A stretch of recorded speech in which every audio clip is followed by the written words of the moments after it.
لیکن یہ کہ اس لیے پہن رہا ہے تاکہ مجھے آرام ملے، تاکہ مجھے اچھا لگے پہننے میں، مجھے اچھا لگے یا میرے گھر والوں کو اچھا لگے، میرے ملنے جلنے والے اس کو دیکھ کر خوش ہوں، تو اس میں کوئی مذائقہ نہیں۔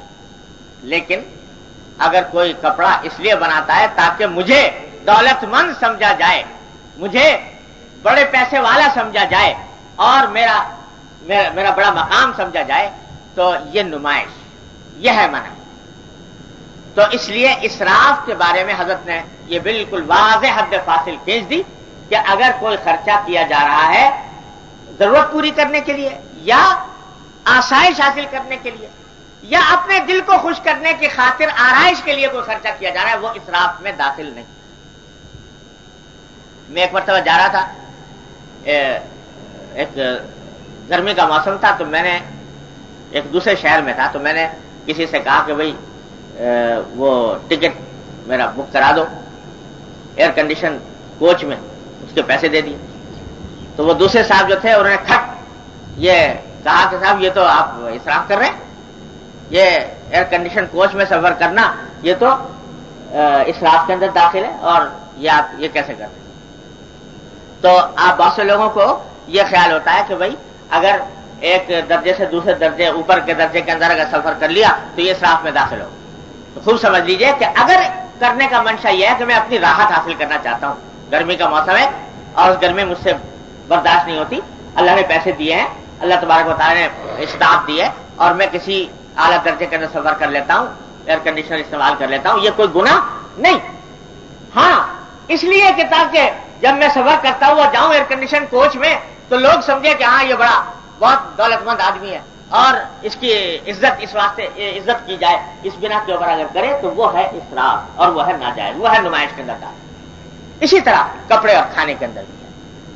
تو ان درجات کو مد نظر رکھتے ہوئے تاوقتے کہ نمائش نہ ہو، ان درجات کو مد نظر رکھتے ہوئے فرمایا کہ احسان کرو، یعنی کشادگی کے ساتھ خرچ کرو۔ لیکن یہ کشادگی جو ہے ہر آدمی کی الگ الگ ہوتی ہے، یہ بھی سمجھ لیجیے، کشادگی ہر آدمی کی الگ الگ ہے۔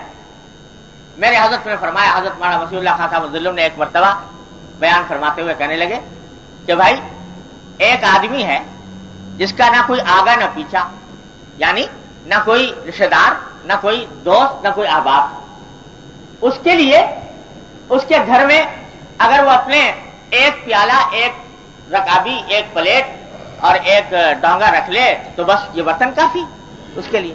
اب اور زیادہ اکٹھے جمع کرے گا تو سوائے نمائش کا اور کوئی مقصد نہیں ہوگا، اسراف ہوگا۔ لیکن ایک آدمی ہے جس کے گھر میں مہمان آتے ہیں، جس کے تعلقات ہیں، جس کے اعزاء ہیں، جس کے اقارب ہیں، تو اس کے لیے اس کی ضرورت کا معیار اور اس کی کشادگی کا معیار اور۔ تو میرے حضرت نے فرمایا کہ وہ آدمی اگر بعض اوقات ایسا بھی ہو سکتا ہے کہ ایک آدمی کے گھر میں اگر 100 سیٹ بھی ہوں برتنوں کے تو ان میں سے ایک بھی اسراف میں داخل نہیں ہو، اس واسطے کہ سب ضرورت کے، سب اس کی ضروریات کے اندر داخل ہے، مہمان آتے ہیں ان کے اکرام کرنے کی ضرورت ہوتی ہے۔ تو ہر آدمی کی کشادگی کا معیار الگ ہوتا ہے۔ لوگوں نے سن لیا حضرت ابراہیم ادہم رحمۃ اللہ علیہ کا قصہ۔ حضرت ابراہیم ادہم رحمۃ اللہ علیہ وہ بڑے بادشاہ تھے، اور بادشاہ ہونے کی حالت میں اللہ تعالیٰ نے ان کے اوپر ایک لطیفہ غیبی بھیجا۔ ایک مرتبہ دیکھا کہ ایک آدمی محل کی چھت پر پھر رہا ہے رات کو، تو اب انہوں نے پوچھا، اس کو پکڑا کہ بھائی رات کو 2 بجے تو کیا کر رہا ہے یہاں محل کی چھت پر؟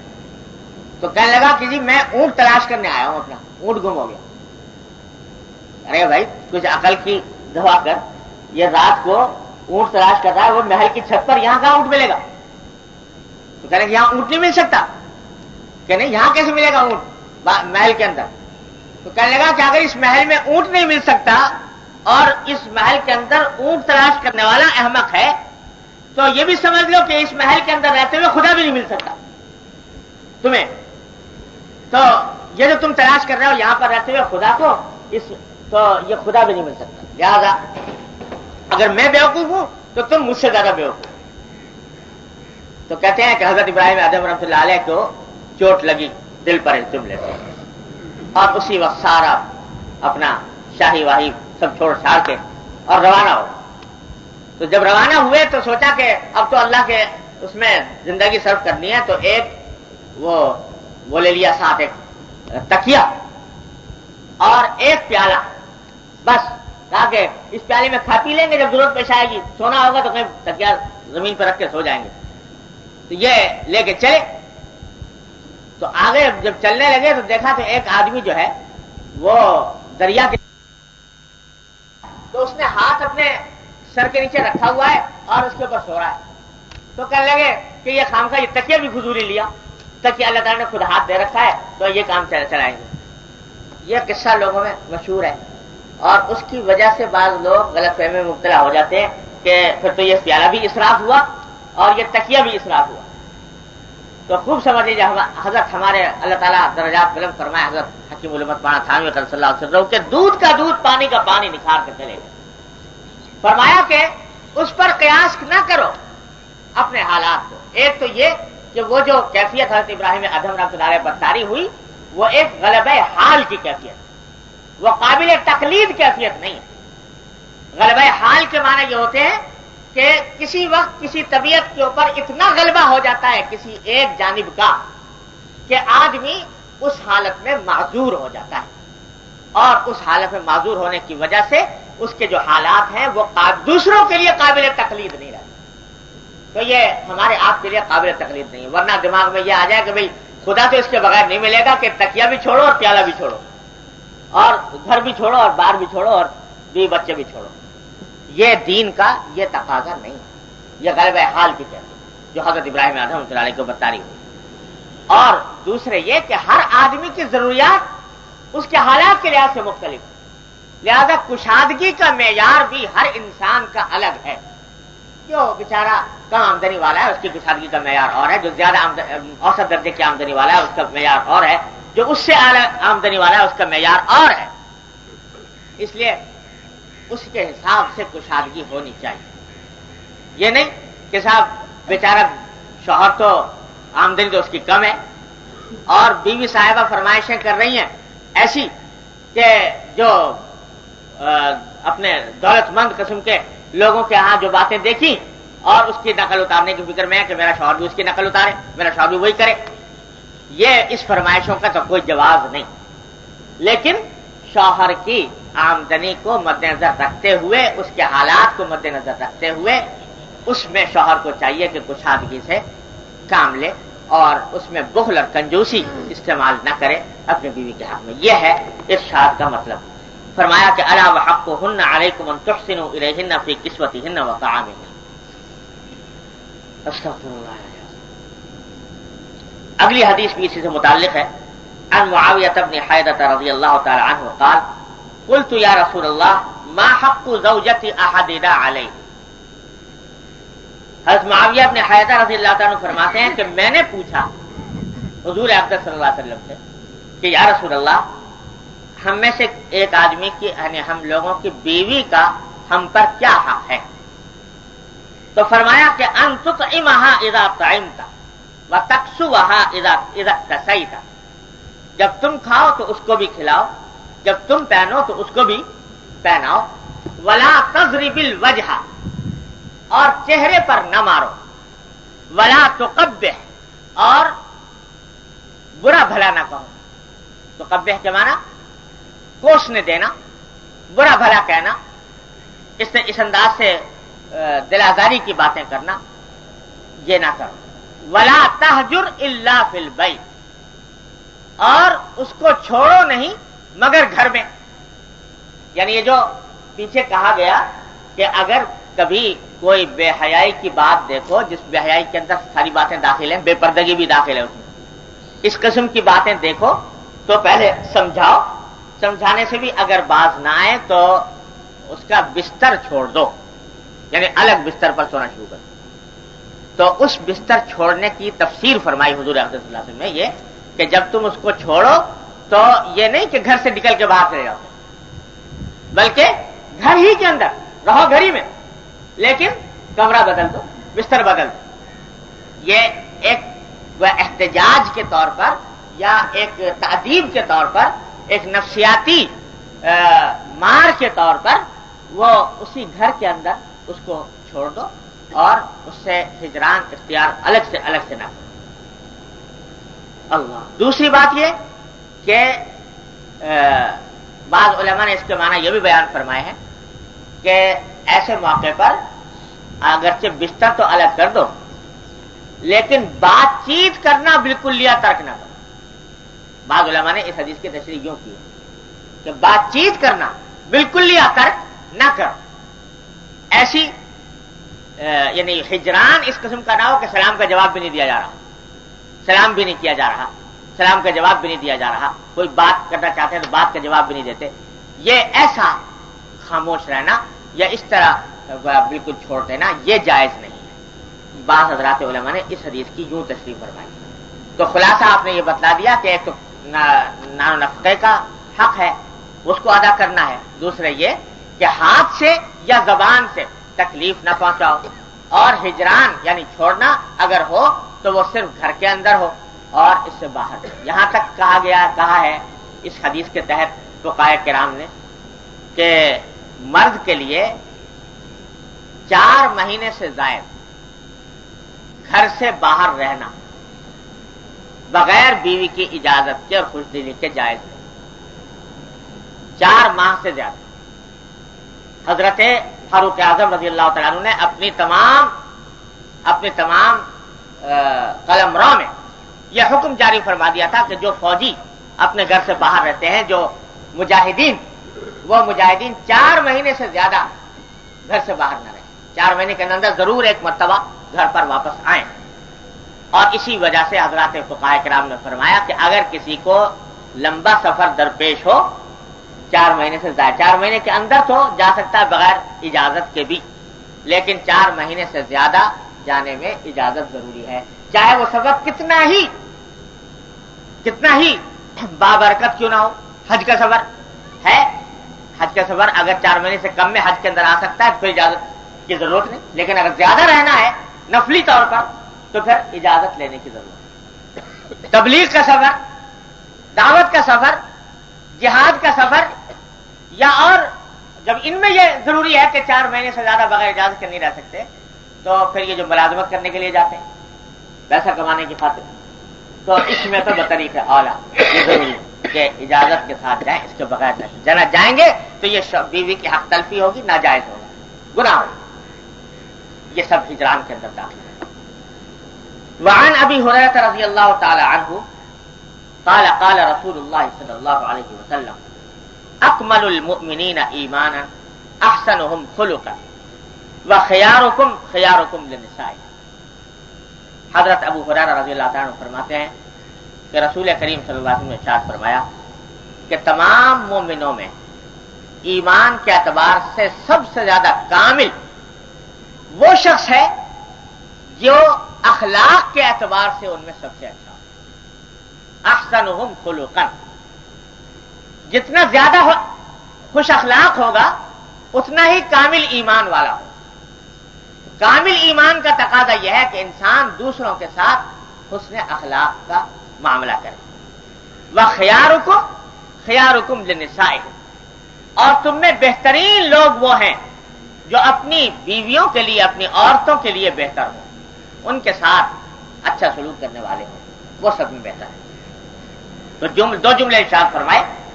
ایک یہ کہ ایمان کے کمال کا تقاضا یہ ہے, سب سے کامل مومن وہ ہے جس کے اخلاق اچھے ہوں. اب آج کل ہر چیز کے معنی بدل گئے, ہر چیز کا مفہوم الٹ گیا. ہمارے حضرت مولانا قاری محمد طیب صاحب قدس اللہ سرہ فرمایا کرتے تھے کہ بھائی اس دور میں ہر چیز الٹی ہو گئی, پہلے زمانے کے مقابلے میں ہر چیز الٹی ہو گئی. یہاں تک کہ فرماتے تھے کہ پہلے چراغ تلے اندھیرا ہوا کرتا تھا, مشہور تھا نا کہ چراغ تلے اندھیرا, چراغ جلاؤ تو نیچے اندھیرا رہتا تھا, تو یہ محاورہ مشہور تھا چراغ تلے اندھیرا. تو پہلے چراغ تلے اندھیرا ہوا کرتا تھا, بجلی اوپر اندھیرا ہوتا ہے, یا اگر بجلی کا بلب لٹک رہا ہو تو اندھیرا اوپر ہوتا ہے. تو حضرت فرماتے تھے کہ ہر چیز کی قدریں بدل گئی, ہر چیز کا مفہوم الٹ گیا, ہر چیز بدل گئی. تو اخلاق کا مطلب بھی بدل گیا, اخلاق کا مفہوم بھی پلٹ گیا. آج اخلاق جو ہے وہ چند ظاہری حرکات کا نام ہے. مسکرا کر مل لیے، کوئی خاص رسمی الفاظ ہیں وہ زبان سے ادا کر دیے، آپ سے مل کر بڑی خوشی ہوئی اور آپ سے مل کر بڑا اچھا معلوم ہوا، یہ الفاظ رسمی زبان سے ادا کر دیے، مسکرا کر پیش آ گئے. اندر عداوت کی آگ سلگ رہی ہے، اندر نفرت کروٹیں لے رہی ہے، اور زبان سے یہ الفاظ ادا کر دیے اور چہرے سے پر مسکراہٹ لے آئے. اس کا نام ہو گیا اخلاق. اور اس کے بھی باقاعدہ یہ بھی فن بن گیا کہ کس طرح دوسروں کے ساتھ پیش آیا جائے جس سے دوسرے گرویدہ ہو جائیں. یعنی باقاعدہ اس کے اوپر کتابیں لکھی جا رہی ہیں، موجود ہیں کہ دوسرے کو گرویدہ بنانے کے لیے، دوسرے کو متاثر کرنے کے لیے کیا طریقے اختیار کیے جائیں. تو سارا مقصد جو ہے وہ کیا ہے کہ دوسرا گرویدہ ہو جائے، دوسرا ہم سے متاثر ہو جائے، دوسرا ہم کو اچھا سمجھنے لگے. تو اس کا نام ہو گیا اخلاق. حالانکہ خوب سمجھ لو اس کا اخلاق سے کوئی تعلق نہیں، اس اخلاق سے جس کا ذکر حضور اقدس صلی اللہ علیہ وسلم فرمائے اس سے کوئی تعلق نہیں. یہ ریا ہے، یہ دکھاوا ہے، یہ نمائش ہے، یہ دوسرے لوگوں کو اپنے گرد اکٹھا کرنے کا بہانہ ہے. یہ حب جاہ ہے، حب شہرت ہے، جو خود بیماریاں ہیں، بد اخلاقیاں ہیں. یہ حقیقت میں اخلاق نہیں ہے، یہ بد اخلاق، یہ حب جاہ کا نتیجہ. اخلاق کس چیز کا نام ہے؟ اخلاق کا اس چیز کا نام ہے کہ ان اخلاق جو ہے وہ حقیقت میں دل کا فعل ہے. دل کا ایک دل کی کیفیت ہوتی ہے جس کو اخلاق کہتے ہیں. اس کا مظاہرہ ہوتا ہے اعضاء سے، جوارے سے، لیکن اصل وہ چیز ہوتی ہے دل کے اندر. کیا؟ سب سے پہلے ساری مخلوق خدا کی خیر خواہی، ساری مخلوق خدا کی خیر خواہی، ان سے محبت کہ یہ میرے مالک کی مخلوق ہے، لہذا اس سے مجھے محبت رکھنی چاہیے، اس کے ساتھ اچھا سلوک کرنا چاہیے، اس کی خیر خواہی کرنی چاہیے.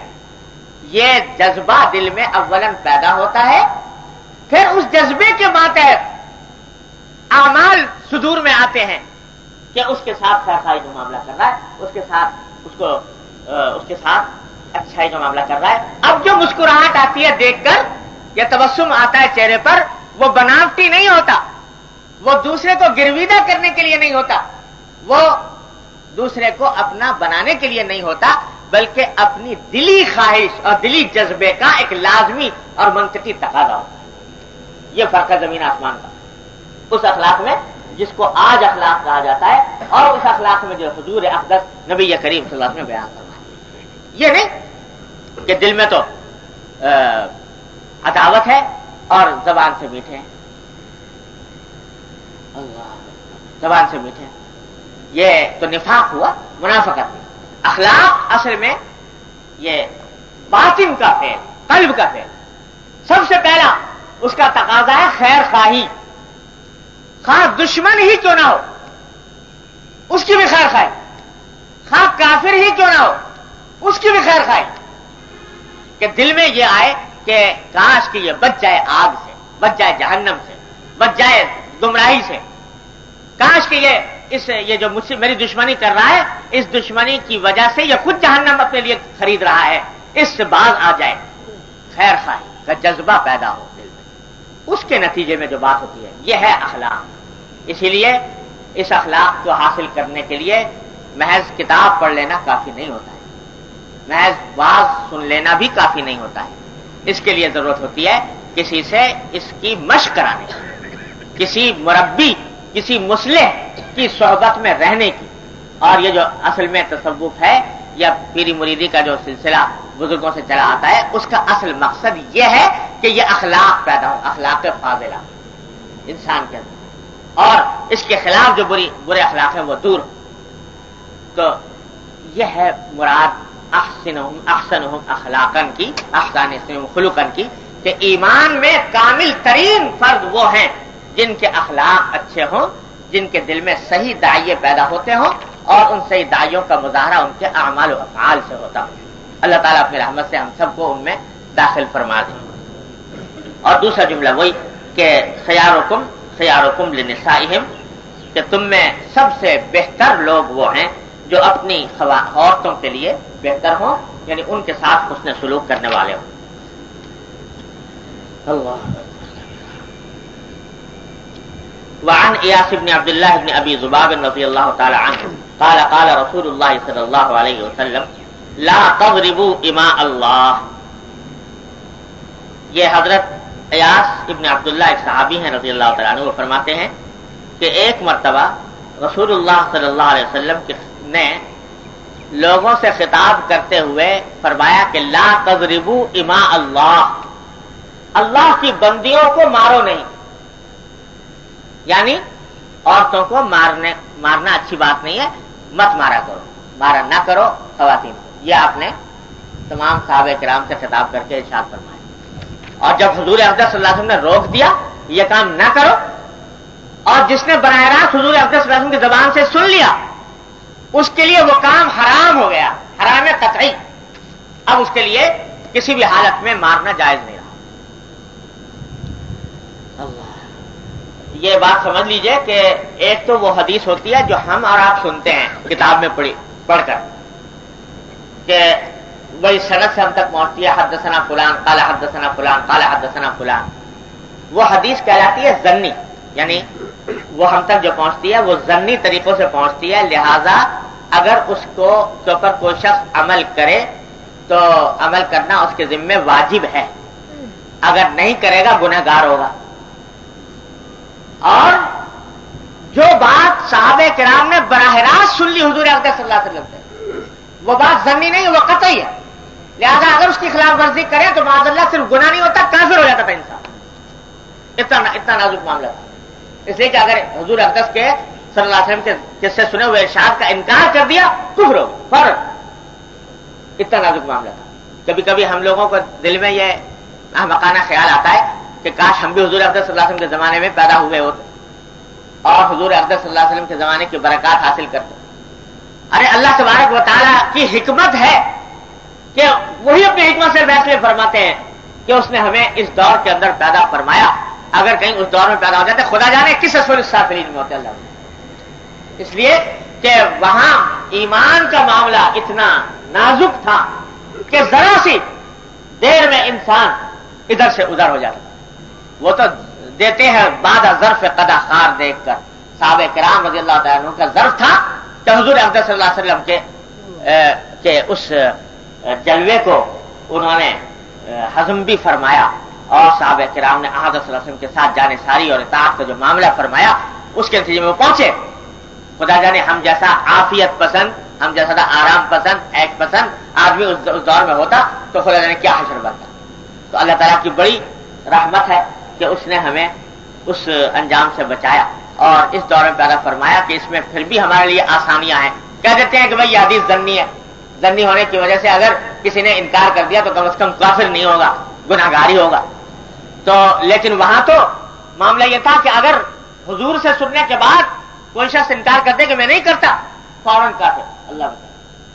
تو حضور نے جب فرما دیا کہ عورتوں کو نہ مارو تو اب مارنے کا سلسلہ تو بالکل بند ہو گیا. صحابہ کرام ایسے تو نہیں تھے کہ حضور سے سنے پھر بھی کام جاری رکھے.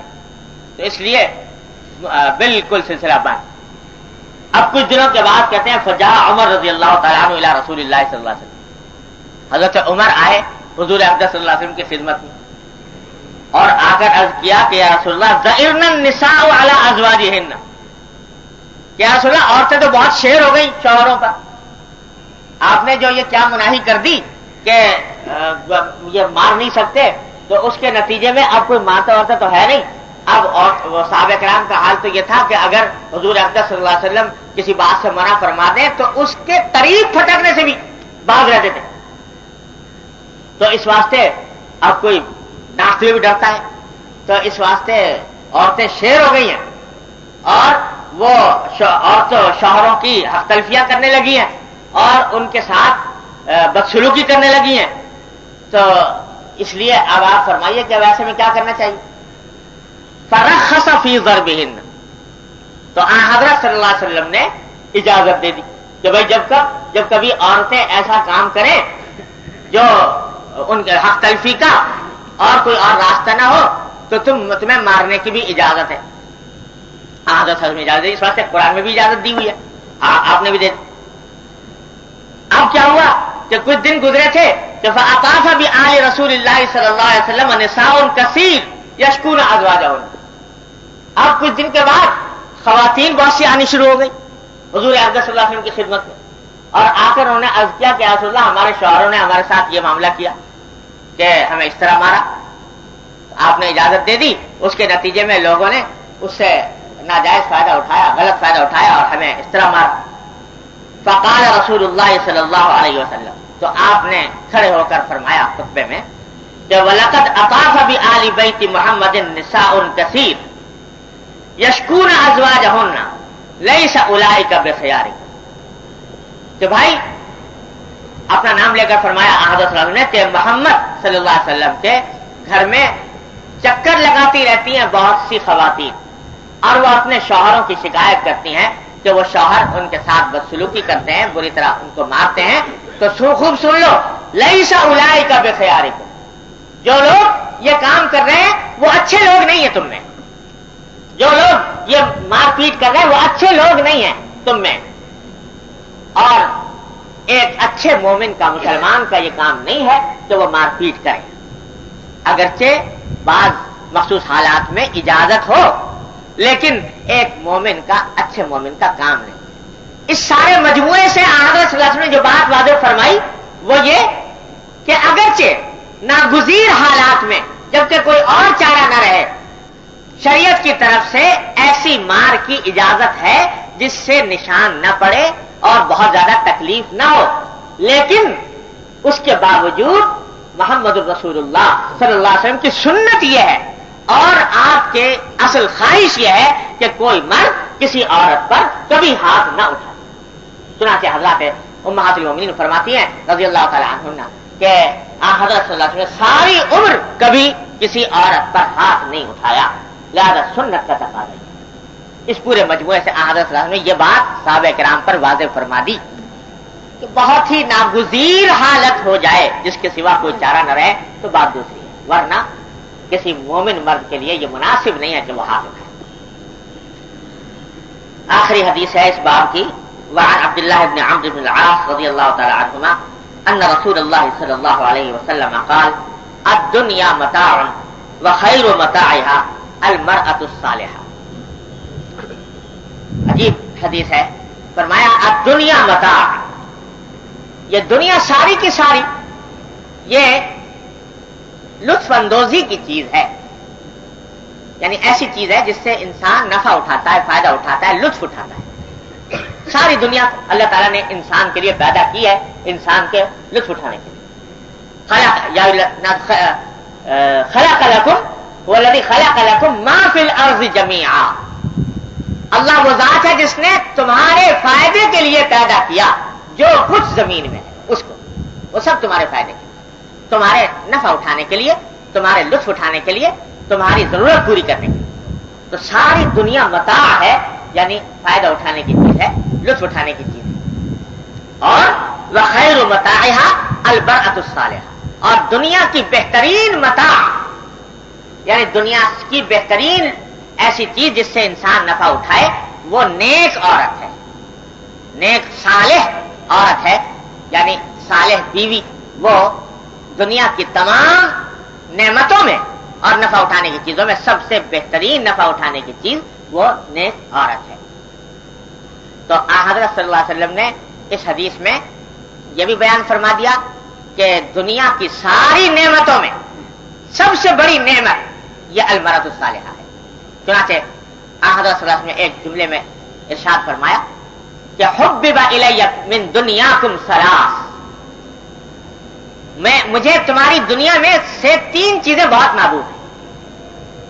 تمہاری دنیا میں کیا جملہ ارشاد فرمایا, تمہاری دنیا میں مجھے 3 چیزیں, تمہاری دنیا میں اس لیے فرمایا کہ دوسری جگہ فرما چکے تھے کہ مالی ولد دنیا, میرا دنیا سے کیا تعلق, انما انا کراکب استظل تحت شجرۃ ثم ترکھا, کہ میں تو ایک ایسے سوار کی طرح ہوں جو کسی درخت کے سائے میں ذرا سی دیر ٹھہرتا ہے اور پھر چلا جاتا ہے. تو دنیا سے میرا کیا کام؟ مالی ولی دنیا یہ فرما چکے تھے. لیکن فرمایا کہ تمہاری دنیا میں سے 3 چیزیں مجھے بہت زیادہ محبوب ہیں، پسند ہیں. کیا 3 چیزیں فرمائی کہ الطیب المرأۃ والطیب والماء البارد. ایک عورت، ایک خوشبو اور ایک ٹھنڈا پانی. یہ 3 چیزیں مجھے تمہاری دنیا میں سب سے زیادہ پسند کہ یہ دنیا کی ساری نعمتوں میں سب سے اول درجے کی نعمتیں یہ 3 ہیں. حضور اقدس صلی اللہ علیہ وسلم نے فرمایا. تو یہ 3 چیزیں چنانچہ حدیث میں ہے کہ حضرت صلی اللہ علیہ وسلم کے لیے کبھی ثابت نہیں ہے ساری زندگی میں کہ کسی خاص کھانے کا آپ اہتمام فرماتے ہو، کسی خاص چیز کا اہتمام فرماتے ہو، کبھی فلاں چیز پکا لو، اہتمام کر کے جو آ گیا کھا لیا، اہتمام. لیکن ٹھنڈے پانی کا اہتمام، ٹھنڈے پانی کا یہ اہتمام تھا کہ پانی پینے کے لیے حضور اقدس صلی اللہ علیہ وسلم کے لیے پانی آتا تھا بیر غرس. بیر غرس آج بھی مدینہ طیبہ میں اس کے کھنڈر موجود ہیں اس کنویں کے. وہ تقریباً شاید 2-2.5 میل ہوگا مسجد نبوی. تو اتنی دور سے پانی حضرت صلی اللہ علیہ وسلم کا آتا تھا کیونکہ ٹھنڈا ہوتا تھا، میٹھا ہوتا تھا پانی. اور اسی سے آپ نے وصیت فرمائی کہ مجھے انتقال کے بعد اسی کنویں کے پانی سے غسل دیا جائے. تو وہ اس لیے کہ پانی ساری دنیا کی نعمتوں میں یہ ان چند چیزوں میں تھا کہ ٹھنڈا پانی جو حضرت صلی اللہ علیہ وسلم کو پتا. اور ہمارے حضرت حاجی صاحب حضرت حاجی امداد اللہ صاحب مہاجر مکی رحمۃ اللہ علیہ نے اس کی حکمت بیان فرمائی. ایک مرتبہ حضرت تھانوی رحمۃ اللہ علیہ سے خطاب کرتے فرمانے لگے کہ میاں اشرف علی جب کبھی پانی پیو تو خوب ٹھنڈا پیو. کیوں پیو؟ اس واسطے کہ تاکہ رگ رگ سے شکر نکلے. جب ٹھنڈا پانی پیو گے، اور یہ ایک مومن کا کام ہے جب ٹھنڈا پانی پیے گا رگ رگ سیراب ہوگی تو رگ رگ سے الحمدللہ نکلے گا، شکر نکلے گا. تو حضرت صلی اللہ علیہ وسلم کی کو زیادہ پسند ہونے کا ایک وجہ یہ بھی حضرت حاجی صاحب نے بیان فرما دی کہ جب آدمی ٹھنڈا پانی پیتا ہے تو بے ساختہ انسان کے زبان سے شکر ادا ہوتا ہے. یہ 3 چیزیں پسند کرنا. انہی میں دوسرے لوگوں کے لیے فرمایا کہ ساری دنیا کی متاع میں، ساری دنیا کی نعمتوں میں سب سے اچھی نعمت یہ کون ہے؟ نیک عورت اور نیک. تو کیوں؟ اس واسطے کہ اگر نیک نہ ہو تو اللہ بچائے تو اس سے پناہ مانگی حضور اقدس صلی اللہ علیہ وسلم. اللہم انی اعوذ بک من امرأۃ تشیبنی قبل المشیب. میں اس عورت سے پناہ مانگتا ہوں جو مجھے بڑھاپے سے پہلے بوڑھا کر، اور اس عورت سے اور اولاد سے پناہ مانگتا ہوں جو میرے لیے وبال ہو جائے، اللہ بچائے، وہ خطرناک جو صالح نہ ہو. تو اس واسطے فرمایا کہ جب تلاش کرو اپنے لیے یا اپنی اولاد کے لیے تو ایسی عورت تلاش کرو جس میں دین ہو، جس میں صلاح ہو، نیکی ہو. اسی لیے کہ وہ سب سے بڑی نعمت ہے. اگر خدا نہ کرے نیکی نہیں ہے تو پھر وہ عذاب بننے کا اندیشہ ہے. اللہ تعالیٰ محفوظ رکھے. تو یہ اس لیے فرما دیا کہ اگر کسی کو یہ نعمت میسر آئی ہو تو اس کو چاہیے کہ اس کی قدر کرے، اس کی قدر پہچانے، اس کی ناقدری نہ کرے. اور قدر اس کی یہی ہے کہ اس کا حقوق ادا کرے، اس کے ساتھ اس کا سلوک کرے. اللہ تبارک و تعالیٰ اپنی رحمت سے ان تمام ارشادات پر ہمیں عمل کرنے کی توفیق عطا فرمائے. یہ ایک حصہ تھا اس میاں بیوی کے تعلقات میں جو حدیثیں پڑھی گئی ہیں، یعنی بیوی کے حقوق شوہر کے اوپر. دوسرا حصہ ہے شوہر کے حقوق بیوی کے اوپر، وہ اگلا باب آ رہا ہے، اس میں انشاءاللہ اس کے بارے میں تفصیل آئے گی. اللہ تبارک و تعالیٰ اپنی رحمت سے ہمیں تمام حقوق شرعیہ کو سمجھنے کی اور ان پر عمل کرنے کی، ان کو ادا کرنے کی توفیق عطا فرمائے. اللهم صل على سيدنا مولانا محمد وعلى آله وصحبه كما صليت على إبراهيم وعلى آل إبراهيم إنك حميد مجيد. ربنا ظلمنا أنفسنا وإن لم تغفر لنا وترحمنا لنكونن من الخاسرين. ربنا آتنا في الدنيا حسنة وفي الآخرة حسنة وقنا عذاب النار. ربنا آتنا في الدنيا حسنة وفي الآخرة حسنة وقنا عذاب النار. اللهم لا تدع لنا ذنبا إلا غفرته ولا هما إلا فرجته ولا دينا إلا قضيته ولا حاجة من حوائج الدنيا والآخرة إلا قضيتها ويسرتها يا أرحم الراحمين. یا ارحم الراحمین اپنے فضل و کرم سے، اپنی رحمت سے ہمارے تمام گناہوں کو معاف کر. یا اللہ تمام چھوٹے بڑے اگلے پچھلے خفیہ علانیہ. بسم اللہ الرحمن الرحیم. سامعین السلام علیکم ورحمۃ اللہ وبرکاتہ. یہ سی ڈی آپ کی خدمت میں شعبہ دارالاشاعت کراچی کی جانب سے پیش کی جا رہی ہے. ملنے کا پتہ دارالاشاعت اردو بازار کراچی پاکستان. ای میل اشاعت@dgcom.net.pk.